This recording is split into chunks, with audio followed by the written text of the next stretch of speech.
اور جو بیجا قیودات اپنے پاس سے خرافات میں مبتلا ہے یہ بھی غلط کر رہا ہے. افراط و تفریط سے بچتے ہوئے درمیان کا راستہ اختیار کرنا چاہیے. ایک مختصر سا بریک لوں گا انشاءاللہ لیں گے, اور اس کے بعد پھر جو ابھی موجودہ ہمارے کویسچنز ہیں ان کے جوابات دیے جائیں گے. ہمیں امید ہے آپ ہمارا انتظار فرمائیں گے. بسم اللہ الرحمن الرحیم. ایک بہن نے فرمایا ایک شخص دوسرے کو غصے میں ڈانٹ رہا تھا تو دوسرے نے کہا, مذاق میں کہہ دیا کہ یار تم میرے ساتھ یہ ظلم نہ کرو, تو اس نے کہا کہ معاذ اللہ ظلم تو اللہ نے مجھ پر کیا ہے. بعد میں جب غصہ ٹھنڈا ہوا دوسرے نے اس کو سمجھایا کہ آپ نے کلمہ کفر کہا ہے, تو اس نے کلمہ پڑھ لیا. کیا صحیح ہوا؟ جی ہاں بالکل. اللہ تعالیٰ کی طرف ظلم کی نسبت کرنا اصل میں عیب کی نسبت کرنا ہے, اور اصول شرع یہ ہے کہ اللہ تبارک و تعالیٰ کی طرف کسی بھی عیب کی نسبت کرنا کفر ہوتا ہے. تو اس شخص پہ لازم تھا کہ وہ توبہ کرے. اگر وہاں پہ اور مجمع کثیر تھا تو مجمع کثیر میں توبہ کرنا لازم ہے. اگر کفر ایک شخص کے سامنے ہو تو ایک شخص کے سامنے, اور کثیر کے سامنے ہو تو کثیر کے سامنے توبہ کرنا لازم ہوتا ہے. اور پھر انہوں نے اگر کلمہ پڑھ لیا, تجدید ایمان کر لیا تو بہت اچھی بات ہے. ہاں یہ ہے کہ اگر وہ شادی شدہ تھے تو تجدید نکاح بھی کرنا پڑے گا. اس کے لیے کوئی بڑے اہتمام کی حاجت نہیں ہے. میاں بیوی آمنے سامنے بیٹھیں, اور گھر کے ہی چاہے بیٹے ہوں جوان یا بھائی ہوں, دو مرد یا ایک مرد دو عورتیں وہاں بطور گواہ بیٹھ جائیں. زوجہ اپنے شوہر سے کہیں کہ میں آپ کو اجازت دیتی ہوں کہ آپ میرا نکاح اپنے ساتھ کر لیں, اور شوہر بس جواب میں کہے میں نے تمہارا نکاح اپنے ساتھ کیا, بس ہو گیا. کسی قاضی صاحب کی حاجت نہیں ہے, 3 دفعہ کہنے کی ضرورت بھی نہیں ہے, اس طرح ایک دفعہ کر لیں ہو جائے گا. دوسرا یہ کہتی ہیں کہ کسی نے کہا کہ میرا نصیب لکھتے ہوئے فرشتے کو نیند آ گئی تھی. کیا ایسا کہنا صحیح ہے؟ یہ جہالت عظیمہ ہے, بہت بڑی جہالت ہے. پہلی بات تو یہ کہ نصیب کسی فرشتے نے نہیں لکھا ہے. صحیح حدیثوں میں آتا ہے, نبی کریم صلی اللہ علیہ وسلم ارشاد فرماتے ہیں کہ جب اللہ تبارک و تعالی نے لوگوں کی تقدیریں مقرر کرنے یا ان کے حق میں فیصلہ کا ارادہ فرما لیا تھا, تو اللہ تعالی نے قلم کو پیدا فرمایا, اسے فرمایا لکھ. اس نے پوچھا اللہ تعالی کیا لکھوں؟ فرمایا جو کچھ ہوا اور جو کچھ ہونے والا ہے سب لکھ دے. اس قلم نے لکھ دیا. تو فرشتہ تو درمیان میں تھا ہی نہیں, براہ راست اللہ کا حکم تھا. ارادہ ازلی ہے اللہ تعالیٰ کا, اس ارادے کو اللہ تعالیٰ نے ایک تحریر کی شکل میں بھی اس کو گویا کہ لکھوا دیا, اور لکھنے والا قلم تھا براہ راست, کوئی فرشتہ تو تھا نہیں. اور فرشتوں کو کبھی اونگ یا نیند نہیں آتی, وہ عوار ذات بشریت سے بالکل پاک و صاف ہیں. اور تو اس طرح ایک غلط چیز کی نسبت بھی فرشتے کی طرف کر دی, اور یقیناً یہ مذاق میں ہی کہا ہوگا. تو فرشتوں کے ساتھ مذاق کرنا بھی ان کی گستاخی ہے اور کلمہ کفر میں داخل ہے. ان بہن کو بھائی کو چاہیے, کوئی بھی بہن تھی, اللہ کی بارگاہ میں توبہ کریں, احتیاطاً تجدید نکاح اور تجدید ایمان بھی کر لیں. بھائی نے فرمایا کہ زوجہ بیمار ہوئی, کسی نے کہا ہے کہ قرآن پاک کی تقریباً 6666 آیات ہیں, ہر آیت کو 10 بار پڑھیں اور ایسا قرآن 10 بار ختم کریں تو اس کو شفا ملے گی. کسی نے کہا کہ جی یہ تو بدعت ہے. دیکھیں جس بھی عامل صاحب نے ایسا بتایا اسے خدا کا خوف کرنا چاہیے کہ لوگوں کو اتنی سخت مشقت میں مبتلا نہ کریں. آپ کے اوپر کوئی قرآن نازل ہوا ہے یا آپ نے کسی حدیث میں پڑھ لیا کہ عورت اس طرح کرے گی تو اس کی بیماری دور ہوگی. خواہ لوگوں کو اتنے لمبے لمبے وظیفے بتانا کہ جس میں ان کے کئی گھنٹے نکل جائیں, اور شفا کا معاملہ تو اللہ کے دست قدرت میں ہے. اگر آپ 1000 بار 5000 10,000 بار کسی سے کوئی چیز پڑھوا بھی دیتے ہیں تو کیا آپ کے ہاتھ میں آ گیا ہے شفا کا نظام کہ 10,000 بار پڑھ دو شفا ضرور مل جائے گی؟ اس طرح نہ کریں, لوگوں کو آسانی دیں. نبی کریم صلی اللہ علیہ وسلم کی تعلیم کا خلاصہ یہی ہے, لوگوں میں تنفر پیدا نہ کرو, ان میں نفرت پیدا نہ کرو, محبت پیدا کرو, ان کو دین کے قریب لے کر آؤ, انہیں مشقت میں مبتلا نہ کرو, ان کو آسانیاں دو. اور یہ ہر ایک کے لیے, عاملین کے لیے بھی ہے. چھوٹے چھوٹے وظیفے بتائیں, آسان بات بتائیں. اصل ذات اللہ تعالیٰ کی, شفا دینے والی ذات اللہ تعالیٰ کی ہے, یہ وظائف نہیں ہے. تو آسان سی چیز بتائیں, اگر اللہ نے شفا دینی ہوگی انشاءاللہ یہ ذریعے بن جائیں گے. لیکن اس طرح مشقت والی چیزیں بتانا یہ بالکل صحیح نہیں ہے. ان بہن کو چاہیے اس کو چھوڑ دیں. ہاں جس نے یہ کہا کہ یہ بدعت ہے, اگر تو یہ کہنا چاہتا ہے کہ یہ طریقہ سرکار سے منقول نہیں تو یہ بدعت ہے, یعنی نئی چیز ہے, اس کو حرام نہیں کہنے کا ارادہ ہے تو پھر تو چل جائے گا, کیونکہ یہ بدعت مباحہ ہے. کریں تو ٹھیک ہے, نہیں کریں تو کوئی گناہ نہیں ہے. لیکن اگر وہ کہتا ہے کہ یہ حرام ہے اس لیے کہ نبی کریم صلی اللہ علیہ وسلم نے نہیں کیا تو یہ غلط ہے. سرکار صلی اللہ علیہ وسلم سے ہزارہ اعمال و افعال منقول نہیں ہیں, تو اس کا مطلب یہ نہیں ہے کہ جو آپ سے منقول نہیں ہے وہ حرام اور بدعت ہو جائے گا, یعنی اس معنی میں کہ وہ حرام بن جائے. ایسا نہیں ہے. سرکار نے بریانی بھی نہیں کھائی, آپ نے چاکلیٹ نہیں کھائی, آپ نے آئس کریم نہیں کھائی, آپ نے جو آج کل ہم کپڑے پہن رہے اس طرح کے بنے ہوئے کپڑے نہیں پہنے ہیں, تو کیا سب کا سب بدعت ہے؟ کھانے والا بریانی کھا رہا ہے لیکن وہ کہتا ہے کہ جی یہ بدعت ہے, یہ مناسب نہیں ہے. اس لیے یہ بدعت مباحہ ضرور ہے لیکن بدعت حرام نہیں ہے. لیکن اتنی مشقت میں مبتلا ہونے کی ضرورت نہیں ہے. اللہ کا نام لے کے 7 بار الحمد شریف, جو حدیث میں جیسے آیا, اور حضرت جابر رضی اللہ تعالیٰ عنہ راوی بھی ہیں, 7 بار الحمد شریف پڑھیں, پانی پہ دم کر کے پلائیں, اللہ تبارک و تعالیٰ بہت کرم فرمائے گا. یہ کہتے ہیں کہ بہن نے فرمایا کہ بعض اوقات ڈاؤٹ فل ہو جاتے ہیں ہم کہ یہ دوسری رکعت ہے یا تیسری ہے, تو کیا کریں پھر؟ کیا آخر میں ایک اور رکعت پڑھ کے سجدہ صاحب کریں؟ کیا طریقہ کار ہوگا؟ دیکھیں مسئلہ یہ ہے, اگر یہ زندگی کا پہلی دفعہ واقعہ ہوا ہے, پہلی دفعہ, تو آپ نماز توڑ دیں, دوبارہ نئے سرے سے شروع کریں. لیکن اگر اکثر ایسا ہوتا ہے کہ پتہ نہیں دوسری ہے تیسری ہے, تو آپ غور کریں, اگر آپ کا دل جس ایک تعداد پہ جم رہا ہے، دل کہتا ہے نہیں دوسری ہے، مجھے کنفرم ہے، یعنی اس طرف زیادہ دل مائل ہو رہا ہے، غالب گمان یہی ہے، یا تیسری ہے، تو غالب گمان پہ عمل کریں، کم والی ہے تو کم والی، زیادہ اس پہ بھی سجدہ صاحب نہیں ہے۔ لیکن تیسری صورت کے دل ڈاواں ڈول ہے، کسی ایک طرف پختہ نہیں ہو رہا ہے، تو پھر کم والی کو اختیار کریں، مثلا 3 اور 4 میں شک ہے تو تیسری، 2 اور 3 میں شک ہے تو دوسری، پوری نماز مکمل کریں، اس میں آخر میں سجدہ صاحب کرنا ہوگا، الگ کوئی رکعت نہیں پڑھنی ہے، مثلا 2 اور 3 میں ڈاؤٹ ہوا، اس کو 2 سمجھے، تیسری پڑھیں، چوتھی پڑھیں، اور اس کے بعد آخر میں سجدہ صاحب کر لیں، آپ کی نماز مکمل ہو جائے گی، یہی تیسری چوتھی میں ڈاؤٹ ہو تو۔ بہن نے فرمایا کہ یہ صحیح ہے کہ اگر کسی کی شادی ہوتی ہے، شوہر کا کاروبار تباہ ہو گیا، کوئی مسئلہ ہو گیا، تو کہتے ہیں جی روزی اللہ کی عورت کی قسمت کی ہے، اس کی وجہ سے حالات خراب ہوئے ہیں، کیا یہ صحیح ہے؟ بالکل غلط ہے۔ ہر شخص اپنا اپنا نصیب خود لے کر آتا ہے، اللہ تبارک و تعالیٰ نے ہر ایک کی تقدیر کو اس کے ساتھ ہی وابستہ رکھا ہے، کسی دوسرے کا نصیب کسی اور کے اوپر اثر انداز اس انداز سے نہیں ہو سکتا کہ بیوی آئی تو پورے گھر کی تقدیریں سو گئیں اور اس کی تقدیر سب پر غالب آ کے گھر کے ماحول بگڑ گئے۔ اب یہ بعض اوقات لوگ کہہ دیتے ہیں جی یہ اور لڑکی منحوس آئی ہے گھر کے اندر، کاروبار تباہ ہو گیا، ہم یہ پوچھتے ہیں یہ تو منحوس ہے، تم تو بابرکت ہو کہ نہیں ہو بھائی، تو آپ سب کی مل کے برکت اس کے نحوست کو ختم کیوں نہیں کر پاتی؟ تو جہالت کی بات ہے کہ ایک لڑکی آئی ہے بیچاری وہ گھر کے اندر، تو آپ نے کہہ دیا منحوس ہے، اس سے پہلے آپ کے گھر میں لوگ نہیں مرے ہیں، اس سے پہلے آپ کے گھر کے اندر کوئی آفات نہیں آئی ہے، اس سے پہلے کسی کا ایکسیڈنٹ نہیں ہوا ہے، وہ کس کی نحوست سے ہوا تھا جب یہ لڑکی تھی نہیں، تو وہ بھی کسی کی طرف منسوب کر دیں، تو اس لیے غلط بات ہے۔ ہر شخص اپنا نصیب خود لے کر آیا ہے، عورت کے نصیب سے نحوست کا کوئی تصور ہمارے مذہب اسلام میں نہیں ہے۔ شوہر اپنی کوتاہی کو سمجھے، ساس سسر وغیرہ اپنی کوتاہی کو مانے، بہو کے اوپر الزام نہ لگائیں، یہ بالکل غلط چیز ہے۔ بھائی نے فرمایا کہ کیا نبی کریم صلی اللہ علیہ وسلم نے اپنی داڑھی مبارکہ کٹوائی تھی؟ اگر کٹوائی تھی تو کس حد تک؟ لیکن نیچے کی مقدار تو سرکار سے کٹوانا منقول نہیں ہے، لیکن یہ ضرور حدیث میں موجود ہے کہ نبی کریم صلی اللہ علیہ وسلم اپنی داڑھی کے دائیں اور بائیں سے بال کٹوایا کرتے تھے۔ اب کس حد تک؟ اتنا کم نہیں کرتے تھے کہ وہ بہت ہی زیادہ گالوں کے ساتھ مل جائے، یعنی جو بے ترتیب بال ہوتے تھے ان کو ترتیب میں ضرور سرکار لاتے تھے، تو اسی طرح کیا جائے کہ ترتیب میں کروا لیے جائیں لیکن بہت زیادہ چھوٹے نہ کروائے جائیں۔ یہ بہن فرماتی ہیں کہ ان کے شوہر پہلے ایک وائن شاپ میں شراب کی دکان میں کام کرتے تھے، پھر ان کے کہنے پہ انہوں نے چھوڑ دیا، اب دوبارہ وہ کرنا چاہتے ہیں، انہوں نے دھمکی دے دی ہے کہ اگر آپ نے دوبارہ وہاں کاروبار کیا تو میں آپ کے ساتھ نہیں رہوں گی، کم کمائیں ہم کم پہ راضی ہیں۔ کیا یہ صحیح ہے؟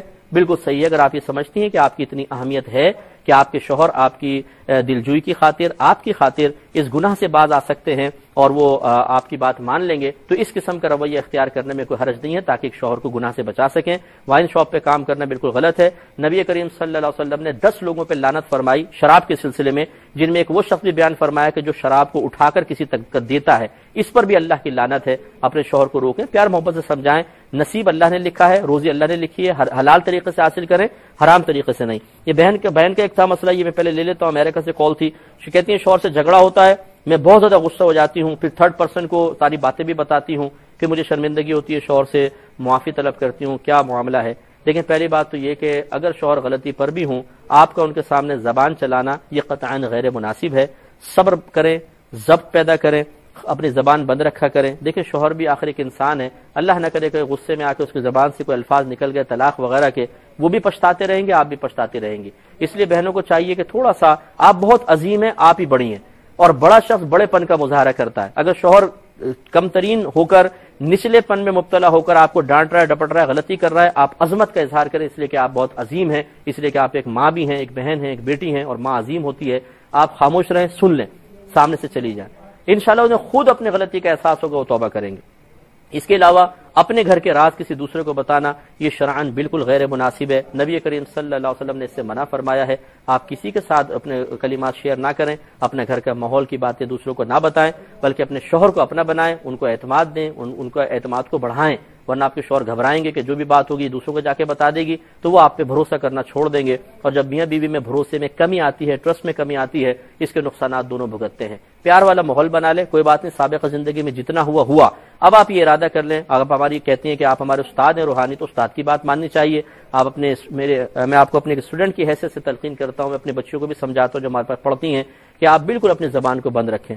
شوہر اگر غصے ہو بھی رہا ہے، آپ خاموشی سے سن لیں آنکھیں بند کر کے، اور یوں تصور کریں کہ آپ کے اللہ کی بارگاہ میں درجات بلند ہو رہے ہیں، اور زبان نہ چلنے پائے، وہاں سے اٹھ کے خاموشی سے چلی جائیں، اور باتھ روم میں غصہ آ رہا ہے تو باتھ روم میں جا کے وضو کر لیں، انشاءاللہ غصہ بھی ٹھنڈا ہوگا، اور آپ دیکھیے گا انشاءاللہ گھر کا ماحول کتنا خوبصورت بن جاتا ہے، اور اس سے بچوں پر کتنے اچھے مناسب اثرات مرتب ہوتے ہیں۔ بھائی نے فرمایا کہ اگر ہم قبرستان جاتے ہیں تو میں نے ان کو بتایا تھا کہ قبر کی طرف منہ کریں، کعبۃ اللہ کی طرف پیٹھ کریں، تو وہ سمجھ رہے شاید یہ کوئی بے ادبی ہے، بے ادبی نہیں ہے، بلکہ یہ سنت کے مطابق طریقہ ہے کہ نبی کریم صلی اللہ علیہ وسلم جب قبور کے پاس تشریف لے جاتے تھے تو صاحب قبر کی طرف اپنا رخ فرماتے تھے اور قبلہ رو آپ کی پیٹھ مبارکہ ہوتی تھی، اس میں کوئی حرج نہیں ہے، سنت طریقہ ہے۔ یہ بہن نے فرمایا کہ ان کا بچہ 14 سال کا ہے، پیشاب کر دیتا ہے بستر پہ، بتاتا نہیں ہے، آپ پیار سے سمجھائیے، محبت سے سمجھائیے، بعض اوقات بچوں کے مثانے کمزور ہوتے ہیں، احساس نہیں ہوتا، کر دیتے ہیں، پیار محبت سے سمجھائیں، لیکن یہ ضروری ہے کہ آپ روزانہ بستر چیک کریں۔ آپ نے کہا کہ وہ واپس آتا ہے تو بعض اوقات پتہ نہیں چلتا تو ایسی نماز پڑھ دیتا ہے، یہ غلط ہے، کیونکہ اس کے جسم پہ اگر پیشاب لگا ہوا ہے، اس نے دھویا نہیں ہے تو ناپاک ہے، اور ناپاکی کی حالت میں نماز کے لیے کھڑا ہونا یہ سخت گناہ ہے۔ تو یہ آپ پہ تھوڑا سا آپ ذہن بنا لیں کہ بچے کا بستر روزانہ چیک کر لیں، جب آپ کو پتا ہے کہ وہ اکثر کر دیتا ہے تو چیک کریں، اور واپس آئیں تو پہلے اس کو دھلوائیں جسم، اس کے بعد نماز پڑھوائیں، یہ آپ پہ لازم ہے، اور تھوڑے سے پیار محبت سے سمجھا کر اس کو احساس دلائیں کہ بیٹا آپ بڑے ہو گئے، اب آپ کا بستر پہ پیشاب کرنا آپ کے لیے مناسب نہیں، تو انشاءاللہ اللہ کی رحمت سے امید ہے کہ وہ باز آئیں گے۔ بہن نے فرمایا کہ میں نمازیں بہت ساری رہتی ہیں تو کیسے قضا کروں، یا سنت نوافل پڑھتی رہوں یا نہیں پڑھتی رہوں؟ دیکھیں آپ سنت غیر موقدہ چھوڑ دیں، جیسے عشاء سے پہلے کی 4، عصر سے پہلے کی 4، اور نوافل ساری چھوڑیں، ان کی جگہ قضا نمازیں پڑھتے رہیں تو آپ کے لیے گنجائش ہے، سنت موقدہ پڑھ لیں اور فرض اور واجب پڑھ لیں۔ باقی انشاءاللہ یہ 2-3 کویسچن رہ گئے، میں بڑے معذرت چاہتا ہوں، انشاءاللہ میں بعد میں جواب دے دوں گا ان کا اگلے پروگرام میں۔ اسکرین پر آپ کو میرا ای میل ایڈریس نظر آ رہا ہوگا، یہ صرف چلانے کی وجہ یہ ہے کہ بہت سارے بھائی بہن بہت ہی ارجنٹ ان کے کویسچنز ہوتے ہیں، طلاق کے مسائل ہوتے ہیں، اور اس کو فوری طور پہ حل نہ معلوم ہونے کی بنا پر بعض اوقات کئی ہفتے کئی مہینے گناہوں میں نکل جاتے ہیں، اس لیے ہم نے یہ ای میل ایڈریس چلایا جس بھائی بہن کو پورے ورلڈ میں کوئی بھی مسئلہ درکار ہو، لیکن ایسا کہ وہ آسان سا نہ پوچھے گا 2 رکعت، یہ زور کی کتنی رکعتیں ہیں، فلاں کتنی رکعتیں ہیں، فلاں کیا مسئلہ ہے، جو آپ کے امپورٹنٹ اور بہت ارجنٹ مسائل ہوں وہ آپ یہاں پر ضرور بھیجیں، انشاءاللہ میں حتی الامکان کوشش کروں گا جلدی آپ کا جواب دوں، اللہ تعالیٰ اس پر بھی عمل پیرا ہونے کی توفیق عطا فرمائے۔ اب اپنے میزبان کو، ہماری کیو ٹی وی کی پوری ٹیم کو اجازت مرحمت فرمائیں، آپ ہمارے لیے دعا کیجئے، ہم آپ کے لیے دعا گو ہیں کہ اللہ تبارک و تعالیٰ آپ کو دین پہ استقامت عطا فرمائے، اور خصوصاً بہنوں کے لیے میری دعا ہے کہ آپ کو اللہ تعالیٰ غصے پر قابو کرنے کی توفیق عطا فرمائے، شوہر کا ادب کرنے کی توفیق عطا فرمائے، آمین۔ وآخر دعوانا ان الحمدللہ رب العالمین۔